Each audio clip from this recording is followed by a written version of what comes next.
Méditons avec le pasteur Ertis. Méditons avec le pasteur Ertis. Mardi 13 août 2019, le lecteur de la Bible a prévu le texte de 1 Samuel 19, 1 à 24. Donc c'est tout le chapitre 19. Et nous aurons à nous poser deux questions pour nous permettre d'approfondir le sens du texte. La première, c'est: est-ce que ce texte me révèle-t-il quelque chose sur Dieu le Père, Dieu le Fils ou Dieu le Saint-Esprit? Et la deuxième question, c'est: quelle vérité Dieu me révèle-t-il?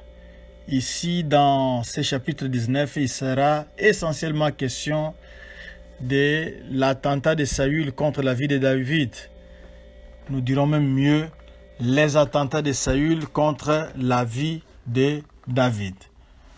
Nous allons prier. Seigneur, merci pour cette parole, mais nous ne saurons pas la comprendre seuls. Nous avons besoin que tu parles à tout un chacun, au moyen du Saint-Esprit.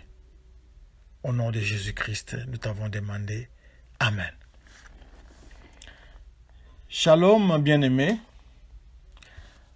Le premier verset parle de faire mourir David. Et ici, c'est la 5e tentative de meurtre sur David.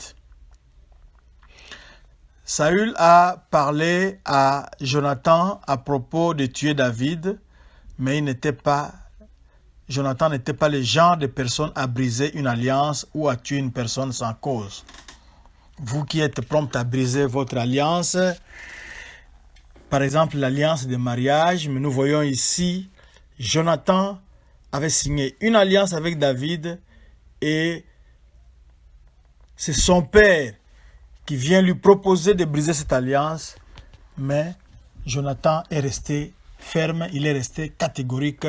Il ne pouvait pas briser son alliance avec son ami et frère David, même si c'est David qui doit prendre la place de Jonathan sur le trône, mais Jonathan ne saisit pas cette occasion pour briser cette alliance-là. Verset 2, Jonathan informa David. Jonathan est demeuré loyal à son ami David. Au verset 3, dans les champs. C'est le premier de deux rencontres clandestines dans le champ. Au verset 4, car il n'a point commis de péché contre toi. Car il n'en a point commis contre toi. C'est ce que Jonathan dit. Ici, Jonathan plaide en faveur de son ami qui n'a pas mal agi envers le roi. Donc le roi n'avait pas de raison de chercher à les tuer. Et toujours dans ce verset 4, Jonathan continue en disant: au contraire, il a agi pour ton bien. David a battu beaucoup d'ennemis de Saül à plusieurs occasions. Et ces ennemis-là, c'était surtout les Philistins. Et nous savons, le plus grand des Philistins, c'était Goliath, qui menaçait, qui mettait mal à l'aise les enfants d'Israël. Mais grâce à l'intervention de David, cet ennemi a été tué. Donc, Saül n'avait pas de raison de chercher à tuer David. 6. L'Éternel est vivant. Les actions de Saül montrent qu'il est spirituellement malade. Après avoir invoqué le nom de Dieu dans un serment, faisant de lui un témoin, il brise son serment après. Comme quoi, il y a des gens qui jurent pour mentir. Au verset 7, en présence de qui David fut comme auparavant. Cela peut suggérer que, en dehors de ses activités militaires,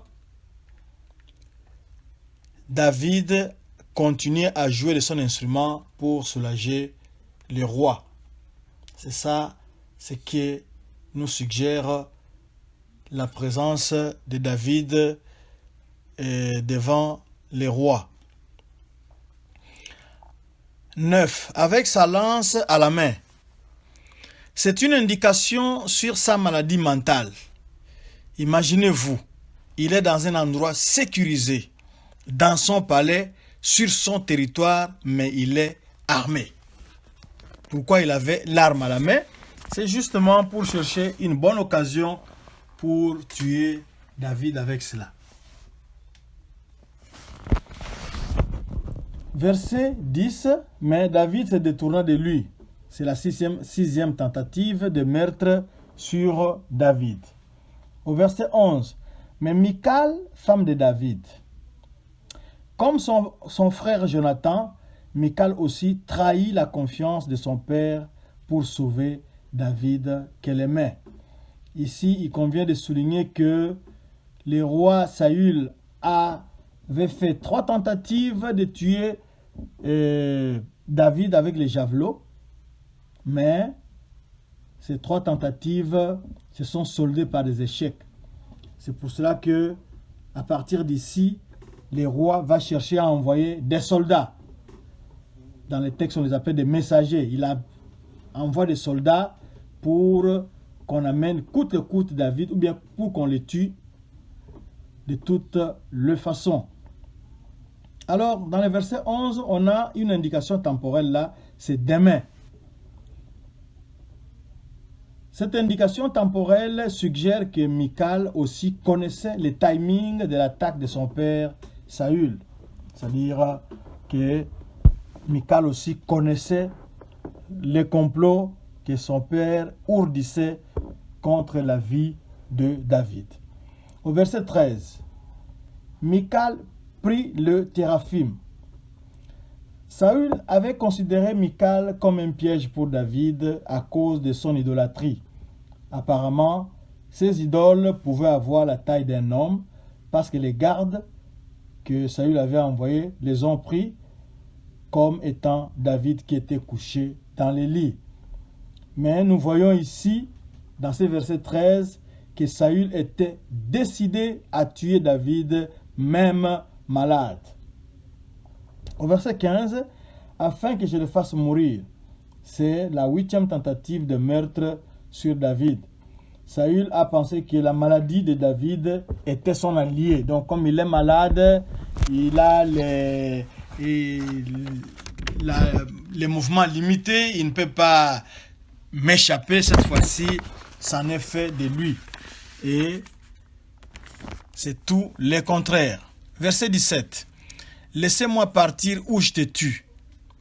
Michal ment à son père pour couvrir David qui était son mari, David qui était son mari bien-aimé, le mari qu'elle aimait.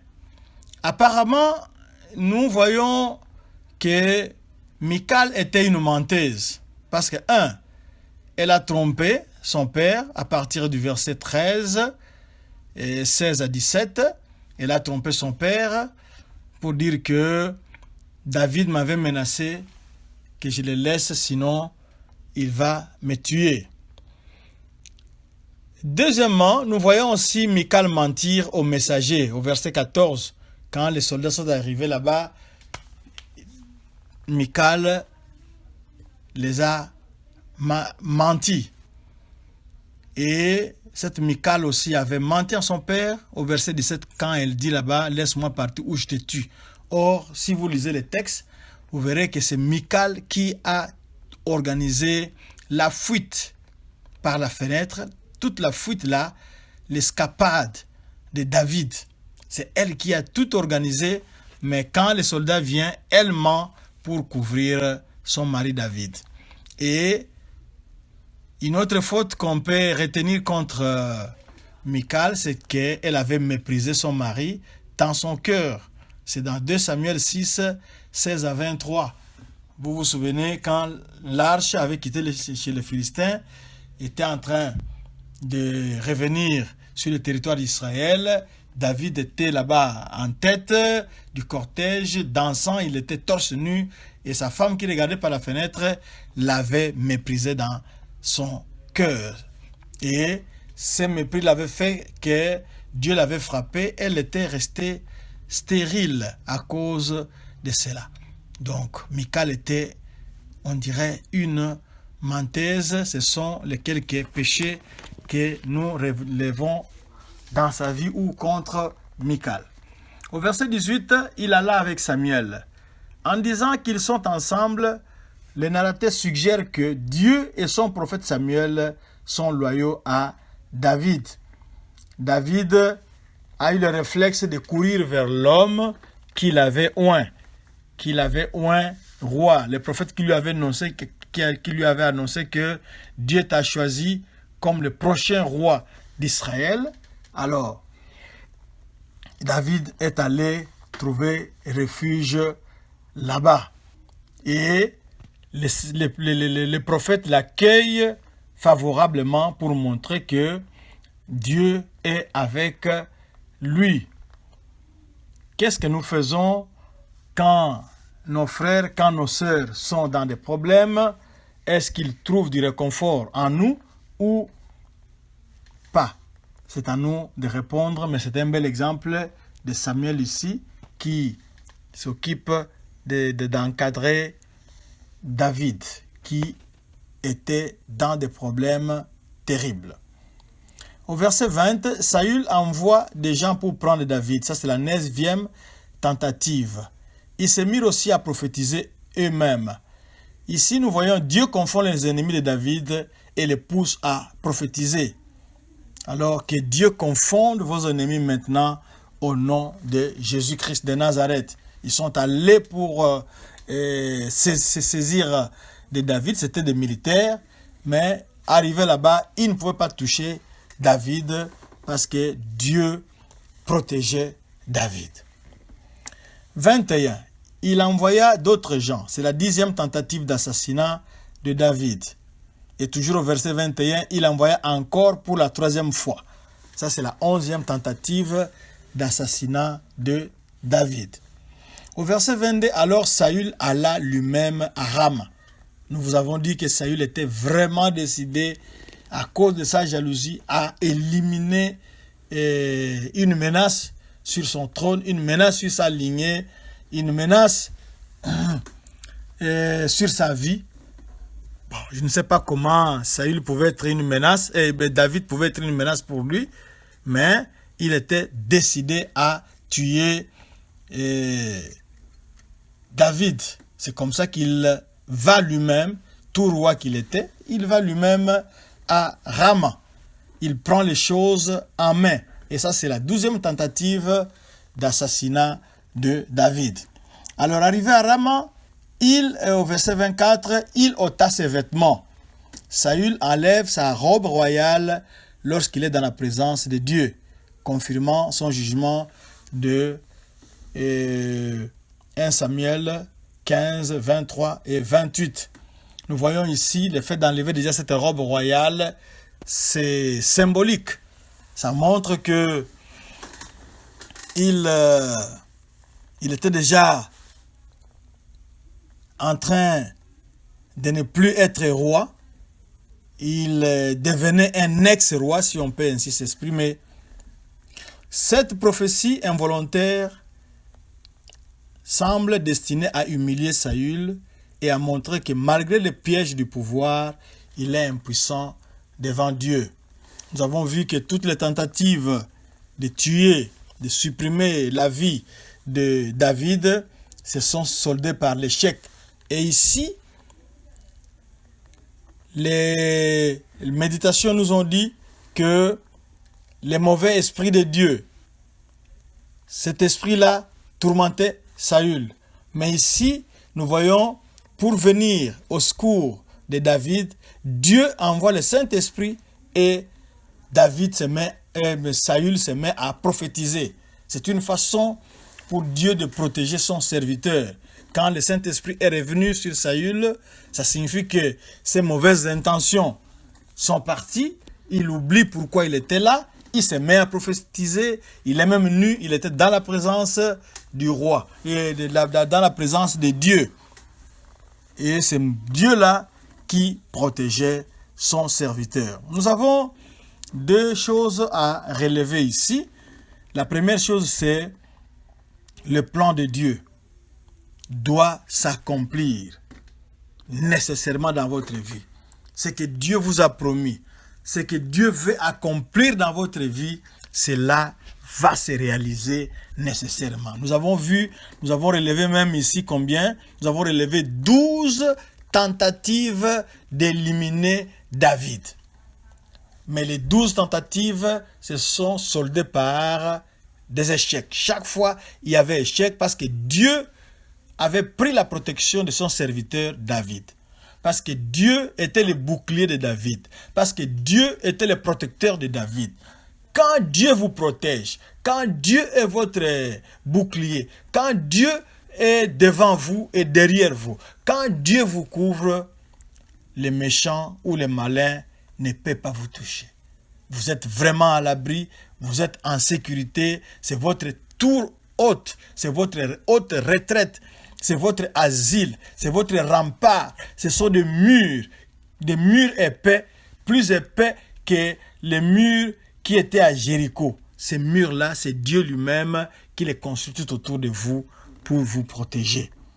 Que son nom soit glorifié, parce que lui, quand il est décidé à faire quelque chose dans votre vie, cette chose-là doit arriver. Quelles que soient les menaces du camp des occultistes, quelles que soient les menaces du camp des démons, quelles que soient les menaces du camp des sorciers, quelles que soient les menaces du camp de Satan lui-même, rien ne pourra vous nuire parce que Dieu lui-même, il est là, il contrôle toute la situation. La deuxième chose que nous voulons partager rapidement avec vous, c'est au verset 4. Nous voyons là-bas au verset 4, Jonathan connaît maintenant l'intention ou le complot que son père a ourdi contre David. Son père veut tuer David. La Bible l'a clairement dit. Son père voulait tuer David. Mais nous voyons ici Jonathan qui vient plaider pour son ami David. Il met en avant les bienfaits de David. Entre autres, il a dit que David a battu beaucoup d'ennemis, beaucoup de tes ennemis, pour te donner la paix, pour te donner la tranquillité. Il a cité les bienfaits de David là-bas. L'intercession de Jonathan ici me rappelle ou nous rappelle l'intercession de Jésus-Christ. Jonathan, c'est Jésus-Christ. Saül, c'est Dieu le Père. Et maintenant, Jésus-Christ intercède pour vous. Il est assis à la droite du Père. Il intercède nuit et jour pour vous. Il dit que David n'a pas commis de crime. Oui, vous aussi qui avez Jésus-Christ, vous n'avez pas commis de crime parce que Jésus-Christ avait déjà payé le prix pour vous. Avec son sang. Donc quand son Père regarde vers vous, il ne voit plus de faute.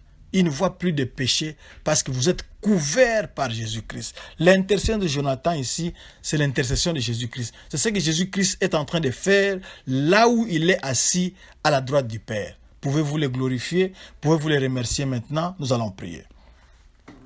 Seigneur, merci. Seigneur Jésus, nous te remercions pour ton intercession auprès du Père. Merci pour ton sang précieux qui nous couvre. Nous bénissons ton nom, ô Yahweh, toi qui es notre avant et notre arrière-garde, toi qui es notre bouclier, toi qui nous couvres, toi qui nous gardes jalousement, et toi qui as un plan merveilleux pour nous, comme il est écrit dans Jérémie 29, verset 11, que ton plan, ton projet va s'accomplir nécessairement. Le projet de paix, le projet de bonheur que tu as pour nous va s'accomplir. C'est pour cela que nous élevons très haut ton nom et nous te bénissons à jamais, car il n'y a point de Dieu comme toi. Sois béni, sois exalté au nom de Jésus-Christ. Amen. Pour retrouver cette méditation, allez dans www.églisedoxadeo.com/sermon/blog. Que Dieu vous bénisse.